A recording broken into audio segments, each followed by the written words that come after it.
जयकारा गुरुदेव का। चबरे आचार्य गुरुदेव 108 श्री विशुद्ध सागर जी महामुनि राज की। चबरे मुनि श्री 108 अरिजीत सागर जी महामुनि राज की। समस्त मुनि संघ की विशुद्ध वर्ष आयोग 2025 के अंतर्गत पूज्य मुनि श्री अरिजीत सागर जी महाराज का चतुर्मास डीमापुर में हो रहा है। इस अंतर्गत मैं अपनी समाज से निवेदन करूंगा कि आप सभी आकर के आचार्य विराग सागर जी महाराज के चित्र के समक्ष देव पूजन करेंगे। और महिला समाज से निवेदन करता हूं कि आप लोग आचार्य विशुद्ध सागर जी महाराज के चित्र के समक्ष जाकर के देव पूजन करेंगे। परम शोभदीपकम सकल लोक सुखाकर मुज्ज्वलम तिमिरे जाल हरम प्रकिरम सदा किले धरामि सुमंगलकम मुदा। ओम ह्रीम अज्ञान तिम्रहमि। इसी क्रम में अब मैं श्रीमती मनोरमा देवी झांझरी से निवेदन करता हूं कि वो आएं और आज की धर्म सभा का मंगलाचरण करें। श्रीमती मनोरमा देवी झांझरी। तू बंदेगी उसी की कर जो दुखों से तार दे, जिंदगी सवार दे। तू बंदेगी उसी की कर।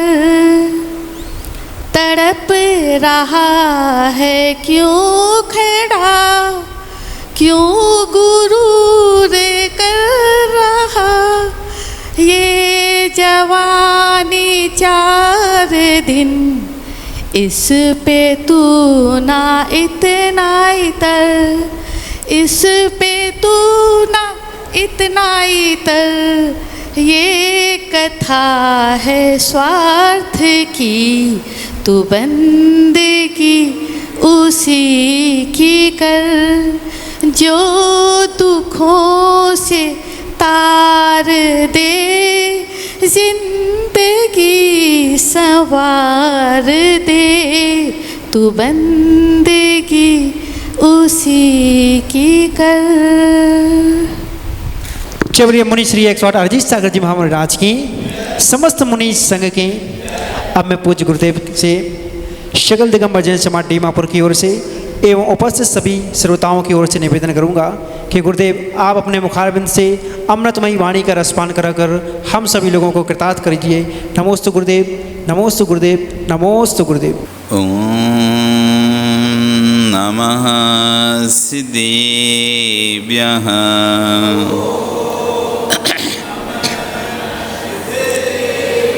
ओम नमः सिद्धेभ्यः।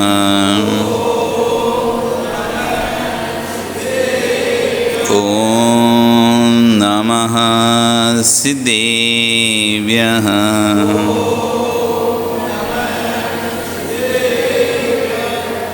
तिर्यण खग्गिणाय रुतारी मोय सिर सिरेण बिहू। आयरी राऊ पसियो परवादिण्यो भवे झीलोए। नमो हरिहंताण, नमो सिद्धाणम, नमो आयरियाण, नमो वच्छायाणम, नमो लोये सव्यसाम। बोले अनंत अनंत से परमेश्वरी भगवानी की, आदिरम आदिनाथ भगवानी की, वर्तमान शासन महावीर भगवानी की, आचार्य श्री 108 कुलभद्र स्वामी महाराज की, आचार्य विश्व सागर जी महाराज की, अहिंसा में विश्व धर्म की। जयकारा गुरुदेव का। बंधु, वर्तमान शासन न्यायिक वर्धमान स्वामी के शासन में तीर्थंकर प्रभु की चरण निष्ठा में बैठकर आचार्य भगवान कुलभद्र स्वामी महाराज ग्रंथराज सार समुच्चय जी में जहाँ अंतरंग के परिणामों की व्याख्या कर रहे हैं, तो वहीं आचार्य भगवान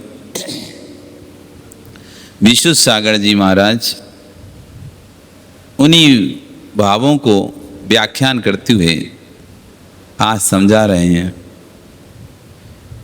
अहेतुक की कल चर्चा कर रहे थे। हम इतने रागी देसी हैं, चीज अपनी नहीं है तब भी उसे अपना बोल देते हैं। चीज वस्तु हमारी नहीं है तब भी हम उसको, इतना राग है हमारे अंदर, इतना राग है, कोई कहीं से वस्तु आती है, कोई उस वस्तु का जन्मदाता होता है, लेकिन हम उसे अपना बोल देते हैं। दोनों अशोक बैठे हो पास पास में। अशोक जी, दिलीप भी आ गया। दिलीप, ये मंदिर का कुआं है, देखा है ना?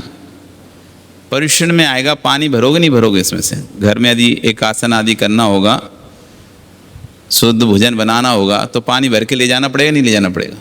ले जाना पड़ेगा ना। तुम पानी भर के लेके गए, दिलीप पानी भर के लेके गया, अशोक भी पानी भर के लेके गया, यशपाल तुम भी पानी भर के लेके गए। अब पानी कहाँ का? कहाँ का? कुएं का। कहाँ का पानी? तुम्हारे घर में गया, मेरे घर का पानी। पानी कहाँ का?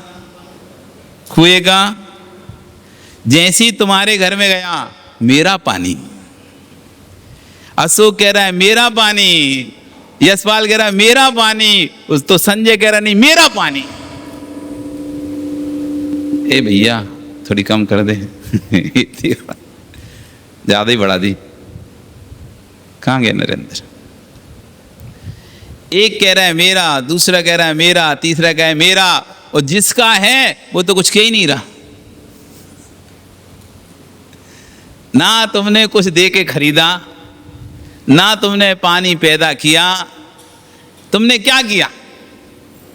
तुमने पानी बनाया, तुमने पानी पैदा किया, तुमने पानी का मूल्य चुकाया, कुछ तो नहीं किया। भर के ले गए, बस ले जाकर, और जैसी घर के लिए मेरा घर का पानी। अब लड़ रहे, नहीं मेरा घर का पानी काम आएगा। वो कह रहे नहीं मेरा घर का पानी चलेगा। अब मान लो चौकी में पानी लेके आना पड़ा तुम्हें, अपना अपना जग भर के ले आए पानी, मेरा पानी चलाओ। वो कह रहा नहीं मेरा वाला पानी चलाओ, वो कह रहा मेरा वाला पानी चलाओ। अरे पानी था कहाँ का? पानी तो कुएं का ही था। तुम्हारे जग में भी कुएं का था, तुम्हारे जग में भी कुएं का था। कितना राग है देखो तो। मन शुद्धि, वचन शुद्धि, काय शुद्धि, हार जल शुद्ध है। महाराज जी मेरा पानी। वो कह रहा नहीं नहीं महाराज जी मेरा लो, महाराज जी मेरा लो।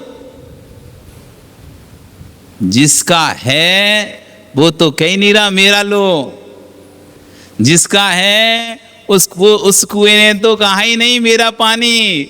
और जो कह रहे हैं मेरा पानी मेरा पानी मेरा पानी, उनका पानी कहाँ से बताओ? क्या उन्होंने पानी को जन्म दिया? क्या दिलीप तूने पानी को जन्म दिया? तुमने पानी बनाया? तुम्हारा पानी नहीं है क्या? तुम्हारा पानी नहीं है क्या? बोलोगे नहीं बोलोगे? क्या बोलोगे? अच्छा यही बोलोगे ना, मेरे घर का पानी, मेरा पानी, मेरे घर का पानी। अब अपने घर के पानी में तुम दूसरे घर का लोटा फेंक दोगे। हटाओ इसे, मेरा वाला चलेगा, मेरा वाला चलेगा, ये वाला नहीं चलेगा, मेरा पानी चलेगा। हो सका तो पता चला दूसरे का लोटा भी फेंक दिया। पर पानी तो एक ही कुएं का था, पानी तो एक ही कुएं का था। आजीवन कह रहे हैं परमार्थ को नहीं समझ रहा, जीव व्यवहार में उलझा है, मेरा मेरा मेरा कर रहा है। लेकिन वो वस्तु तेरी है कब? वो वस्तु ने तुझे स्वीकारा कब? उस पानी ने कब कहा कि मैं तेरा पानी? पानी ने बोला क्या कि मैं तेरा पानी? आपने ही उससे अपना मान लिया। उसने तो कभी नहीं बोला मैं भूपति, मैं भूपति, मैं भूखंड का स्वामी, मैं इस भूखंड का स्वामी। तो कभी किसी भूखंड ने कहा है कि तुम मेरे स्वामी हो? आचार्यगण ने अच्छा उदाहरण देते हैं जैसे कोई स्त्री यदि आपको वरण ना करे, यदि आप उसके जबरदस्ती स्वामी बनने की कोशिश करें तो क्या कहलाओगे? कोई स्त्री आपको स्वीकार नहीं करे और उसको यदि आप जबरदस्ती उसका स्वामी बनने की कोशिश करो तो व्यभिचारी कहलाओगे, नहीं कहलाओगे? ऐसी इस भूमि ने कब आपको अपना पति स्वीकार किया है? जो आप कहते फिरते हो मैं इस भूपति, मैं भूपति, मैं इस भूमि का स्वामी। जिस भूमि ने कभी आपको स्वीकारा ही नहीं है, आप अपने राग में उस भूमि के स्वामी बने बैठे हुए। व्यवहार यही कहेगा, ऐसा ही बोलता। कम कर दी क्या बस?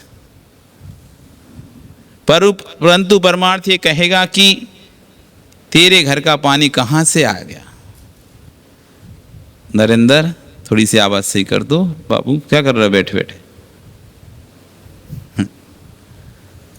ध्यान दो, ध्यान, यही तो काम रहता है, इसलिए तो बुलाना पड़ता है उनको। तेरे घर का पानी कहां से आ गया? मंदिर के कुएं का पानी को अपने घर का पानी बोल रहा है। जिसका पानी है उसने कभी नहीं कहा कि मेरा पानी।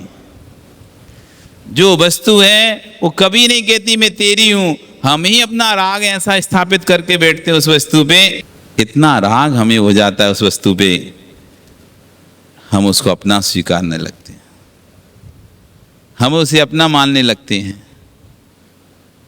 कर्म अपना है, अपने कर्म सिवाय जीव को कोई ना फल देता कुछ भी।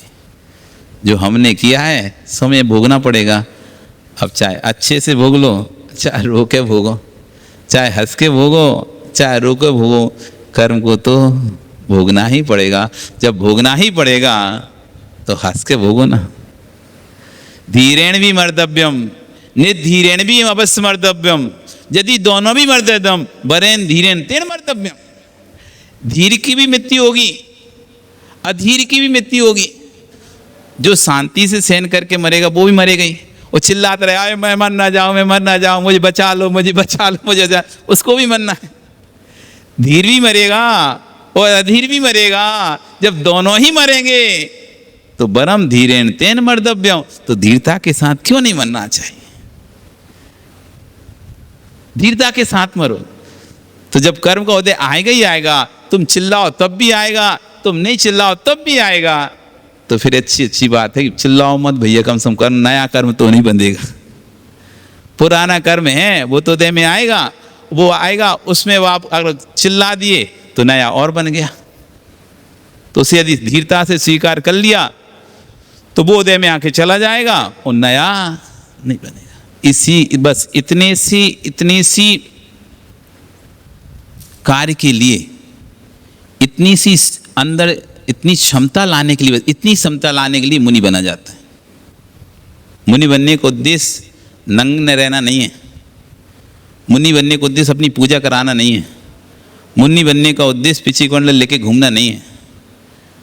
मुनि बनने को इतना ही उद्देश्य है, इतना सा अभ्यास करना है कि जब कर्म का उदय आए तो उस समय शांत परिणाम आ जाए। साधु लोग बस यही प्रयास करते हैं, जितनी भव में सफल हो जाए बस उतना ही है।